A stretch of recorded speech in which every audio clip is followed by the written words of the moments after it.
Bismillahirrahmanirrahim. Assalamualaikum warahmatullahi wabarakatuh.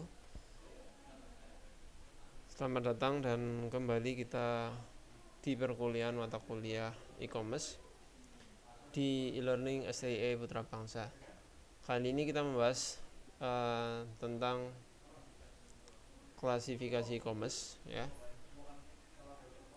Nah, pada e-commerce kali ini nanti kita membahas beberapa hal terkait dengan konten e-commerce yang ada di Indonesia terutama. Ada banyak sekali ya.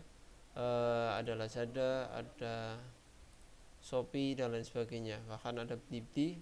Jadi kalau di sini kita ada JDID, belanja.com, kemudian Elevania, OLX dan lain sebagainya ya.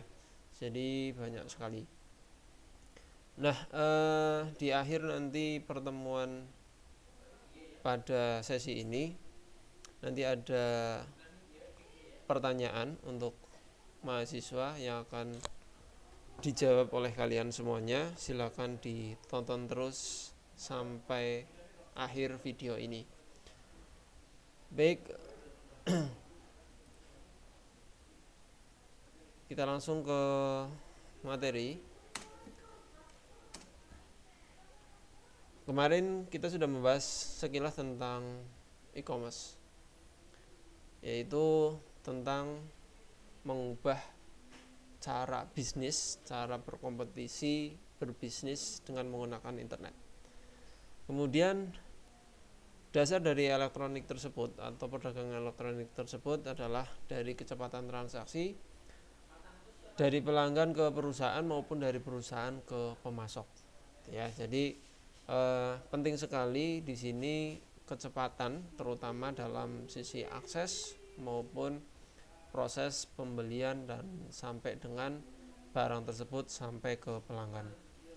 Kemudian yang berikutnya adalah perbaikan interaksi dari segi produk dan pembayaran. Ya, jadi kalau dulu masih menggunakannya adalah manual, sekarang tinggal pakai mobile banking, kemudian pakai HP, itu langsung bisa dikirim pembayarannya dan akan dikemas untuk barang atau produk, kemudian terkirim di tempat pelanggan. Oke, jadi ini dasar perdagangan elektronik. Oke, yang berikutnya adalah perdagangan elektronik, penggunaan jaringan komunikasi dan komputer untuk melaksanakan proses bisnis. Jadi hampir bisa dikatakan e-commerce ini menggunakan jaringan ya, komputer untuk melakukan proses bisnis. Banyak sekali perusahaan-perusahaan e-commerce di Indonesia yang menitipkan ya, bahkan menitipkan servernya atau jaringan komputernya atau jaringan datanya itu tidak di Indonesia, tapi ada di luar. Misalkan di Singapura, kemudian mungkin ada yang di Cina atau ada yang lainnya gitu ya. Nah, nama populer jelas yang biasa kita sebut atau mata kuliah ini adalah tentang e-commerce. Ya, jadi semua perdagangan yang sifatnya elektronik menggunakan jaringan komputer dan lain sebagainya itu bisa dikatakan sebagai e-commerce. Oke, kita lanjut. Kalau secara umum kita artikan kembali, e-commerce adalah segala bentuk transaksi perdagangan atau perniagaan barang atau jasa dengan menggunakan media elektronik. Ya, sekali lagi di sini tidak hanya perdagangan barang gitu ya, tapi juga termasuk jasa. Itu termasuk e-commerce. Nah, yang berikutnya, persepsi e-commerce saat ini hanya transaksi melalui internet. Ya, kebanyakan orang itu menganggap bahwa e-commerce itu ya hanya sekilas tentang transaksi di internet atau melalui internet. Nah, definisi seperti ini mengartikan bahwa hanya transaksi yang melintasi batas perusahaan saja yang dapat diklasifikasikan sebagai e-commerce. Padahal pandangan e-commerce itu lebih luas lagi, yaitu bahwa e-commerce dapat memfasilitasi operasi internal perusahaan. Jadi bukan hanya eksternal gitu ya, tapi internal perusahaan juga didukung oleh sebuah e-commerce. Banyak operasi perusahaan internal menggunakan e-commerce dalam bidang bisnis keuangan, SDM, layanan informasi, produksi, pemasaran dan lain sebagainya. Itu e-commerce. Kemudian kita coba kategorikan perdagangan elektronik atau e-commerce tersebut. Ada 4 kategori yang akan kita pelajari untuk saat ini. Yang pertama adalah perdagangan elektronik bisnis ke konsumen atau business to customer atau B2C e-commerce. Ya.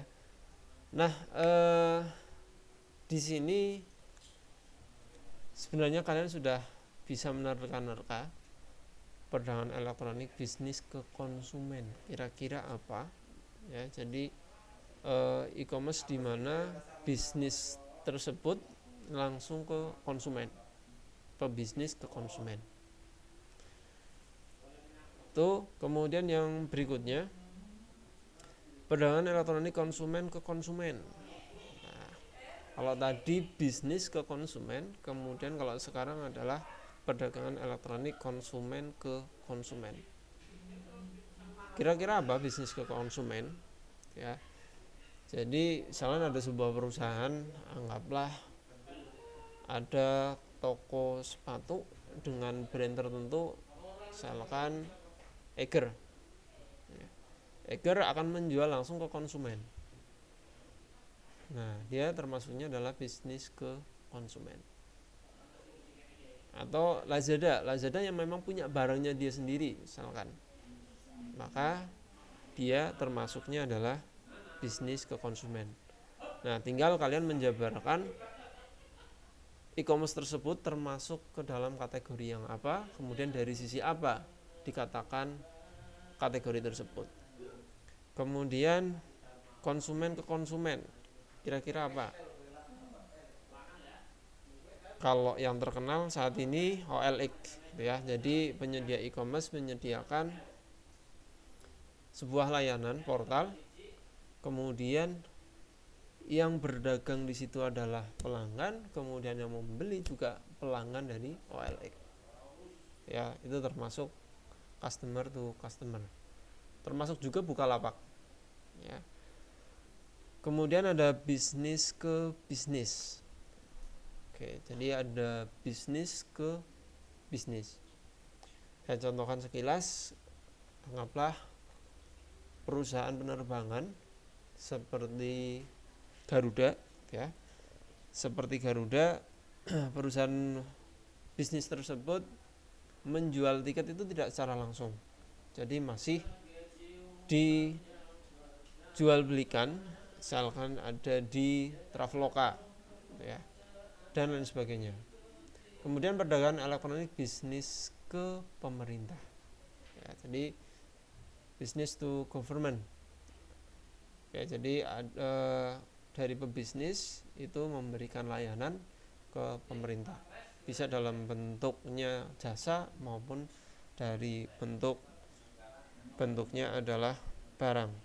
Ketika memang ada pengadaan barang. Oke, ini kategori perdagangan untuk e-commerce. Oke, kita bahas dulu yang pertama, lebih detail lagi, bisnis ke konsumen atau B2C, ya, memiliki mekanisme pendekatan misalnya dengan menggunakan electronic shopping mall atau menggunakan konsep portal, menggunakan website untuk menjajakan produk dan layanan. Ya, jadi kayak misalkan tadi ada Eiger punya sebuah layanan servis untuk jual beli mereka dengan menggunakan portal ataupun laman tempat mereka jual produk mereka. Kemudian calon pembeli dapat melakukan belanja kapan saja dan dari mana saja dia berada tanpa dibatasi oleh jam buka toko. Ya, jadi kapanpun mereka ingin transaksi akan terjadi proses untuk jual beli. Oke, di sini ada Amazon, merupakan toko buku virtual yang menawarkan beragam produk mulai dari buku, film, alat olahraga dan lain sebagainya. Oke, ini untuk gambaran dari websitenya. Kemudian ada Tokopedia. Kemudian kita bahas yang berikutnya adalah customer to customer atau C2C. Nah, untuk perdagangan ini model e-commerce ini menjamur di Indonesia ya saat ini. Dari iklan berbaris, toko buku online dadakan ya, dimulai oleh individu yang memanfaatkan layanan blog gratis seperti Blogspot, WordPress dan lain sebagainya. Ya, termasuk juga WordPress yang kemarin atau yang sedang kalian kerjakan. Kemudian C2C ini terjadi seorang individu melakukan penjualan produk atau jasa langsung kepada individu lainnya. Itu tadi saya contohkan ada OLX. Ya. Oke, di sini ada eBay juga termasuk di situ, tergantung nanti dari penjabaran atau produk yang ditawarkan di situ. Oke, kemudian perdagangan elektronik business to business. Mengacu pada transaksi antar bisnis di mana tidak ada pihak yang menjadi konsumen akhir. Ya, konsumen akhir kan pengguna. Misalkan kalau kalian membeli tiket pesawat, ya, itu banyakan saat ini itu tidak membeli langsung dari maskapainya, ya. Kemudian melibatkan jumlah orang yang relatif sedikit, biasanya mereka yang berada di dalam penjualan produk dan layanan informasi perusahaan. Oke. Satu contoh perusahaan B2B atau business to business yang bisa kita lihat saat ini adalah perusahaan penerbangan melakukan kerjasama dengan agen-agen perjalanan ya untuk memesan sebuah tiket. Oke, di sini misalkan ada di Garuda. Ya. Oke. Kemudian perdagangan elektronik untuk business to government yang sering ditunjuk sebagai definisi pasar dari pemasaran sektor publik yang meliputi produk dan layanan pemasaran kepada pemerintah melalui teknik komunikasi pemasaran yang terintegrasi seperti hubungan masyarakat strategis, branding, periklanan, dan komunikasi berbasisnya adalah web. Oke, ini bisa berupa jasa seperti bisnis asuransi ataupun tadi kita bahas di sini brand, kemudian iklan ya antar negara bisa juga, ataupun perusahaan yang memiliki atau yang mempunyai karakter jasa dari sisi iklan, mereka menjual kepada perusahaan ke pemerintah. Oke, ini ada KSIS untuk pekerja di luar sana yang mengasuransikan warganya atau warga dari negara tersebut agar asuransi tersebut bisa terjamin. Oke, kemudian proses perdagangan, pengendalian akses dan keamanan itu penting. Kemudian profil dan personalisasi, manajemen pencarian ada, manajemen muatan atau isi dan katalog, alur kerjanya, proses, misalkan dari proses mulai membeli sampai dengan akhir gitu ya, sampai dengan proses pembayaran itu nanti bentuknya seperti apa. Kemudian ada notifikasi peristiwa, sampai mana kemudian proses yang ada sampai dengan didapatkan oleh konsumen. Kemudian kolaborasi dan perdagangan. Kolaborasi di sini adalah kolaborasi antara perusahaan dengan perusahaan yang lainnya. Misalkan antara Lazada dengan penyedia jasa layanan kirim. Oke, kemudian pengendalian akses dan keamanan di sini proses perdagangan elektronik dengan memastikan keaslian pengguna, otoritas akses, dan menggunakan fitur keamanan tersendiri. Jadi setiap e-commerce itu memiliki sistem keamanan yang sendiri-sendiri. Bahkan ada yang harus mencantumkan email, password harus bentuknya angka, kode, dan seterusnya. Ada juga yang tanpa harus memasukkan kode atau angka, hanya memasukkan password bentuknya teks, ya. Bisa berupa nama pengguna, sandi, kunci, enkripsi, dan lain sebagainya. Profil tadi kita bahas, profil dari berbagai karakter digunakan untuk mengenali Anda sebagai pemakai individu dan memberi tampilan personalisasi atas berbagai isi situs tersebut serta saran produk dan iklan. Pencarian di sebuah Google dapat meliputi komponen mesin pencari situs web atau dari mesin pencari e-commerce khusus dari perusahaan teknologi pencarian seperti Google. Katalog, oke ya, jadi isi e-commerce bentuknya rata-rata adalah menggunakan katalog, gitu ya, seperti ini. Jadi ada foto, kemudian ada harga, ada keterangannya, ada detail, dan seterusnya. Oke, manajemen alur kerja. Banyak dari proses dalam aplikasi e-commerce yang dapat dikelola dan sebagian diotomatisasi dengan bantuan software manajemen arus kerja. Ya, seperti cek resi, kemudian proses transaksi, alur sudah sampai mana, itu akan muncul di sebuah sistem e-commerce tersebut. Software ini membantu para karyawan untuk menyelesaikan tugas terstruktur dalam proses bisnis. Contohnya adalah proses pengadaan barang dalam e-commerce, dalam market system, dan Microsoft Corporation. Oke, kemudian notifikasi peristiwa, mungkin bisa lewat email, fax, dan lain sebagainya. Kemudian kolaborasi perdagangan atau kerjasama. Di sini melakukan kerjasama ataupun melakukan transaksi e-commerce melalui email, perbincangan, video conference, dan lain sebagainya.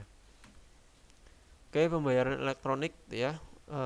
Di sini saya rasa teman-teman sudah terbiasa untuk membeli barang dari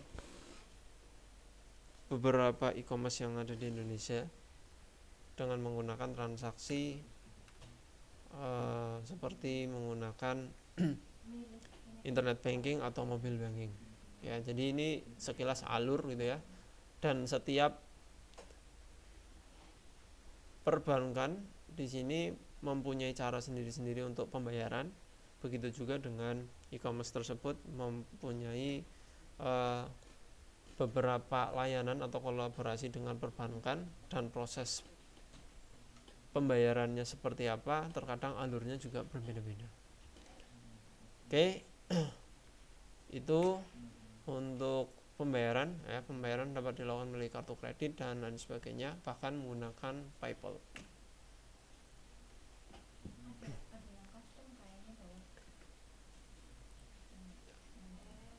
Oke, kemudian ini untuk kartu kredit ya. Jadi saya rasa sekarang udah banyak sekali kartu kredit, lebih mudah dalam proses pembayaran. Bahkan kalau kalian membeli sebuah akun dari Zoom misalkan, sekarang harus menggunakannya adalah kartu kredit. Oke. Nah, sekarang waktunya evaluasi ya. Evaluasi, silakan kalian coba mencari 2 perusahaan e-commerce termasuk kategori e-commerce ya, kategori apa saja dari 2 e-commerce tersebut, kemudian dijelaskan. Misalkan tadi OLX itu termasuk customer to customer. Nah, silakan dijelaskan customernya dari mana dan seterusnya. Apa yang dikatakan bahwa OLX itu termasuk e-commerce konsumen to konsumen. Kemudian analisis kedua e-commerce tersebut pada segi tampilan web, kelengkapan produk ya, lengkap tidak produk yang ada di situ, yang diinginkan oleh kalian. Kemudian harga dari e-commerce satu dengan yang satunya, harganya misalkan berbeda dengan barang yang sama, atau barang yang sama harganya kira-kira beda atau sama persis. Dihitung juga dengan ongkos kirim dan proses pemesanannya seperti apa. Jadi di sini nanti untuk evaluasi ini kalian membeli di 2 e-commerce, membeli barang di 2 e-commerce sampai dengan akhir pemesanan. Kalau ingin dibeli sekaligus silakan gitu ya. Tapi sifatnya adalah kalian melakukan proses. Enggak dibeli juga enggak apa-apa. Tanda kutipnya langsung dibayar gitu ya. Dan ini sifatnya adalah membeli tapi tidak membayar. Oke, kemudian berikan kesimpulan dari analisis kedua perusahaan tersebut. Oke, misalkan ada Lazada dengan Blibli. dari kedua e-commerce tersebut, misalnya dari analisis tampilannya lebih menarik yang beli misalkan. Kemudian produk lebih lengkap dengan e-commerce si Lazada dan seterusnya. Silakan kalian simpulkan. Oke, sekian untuk mata kuliah e-commerce kali ini. Terima kasih. Assalamualaikum warahmatullahi wabarakatuh.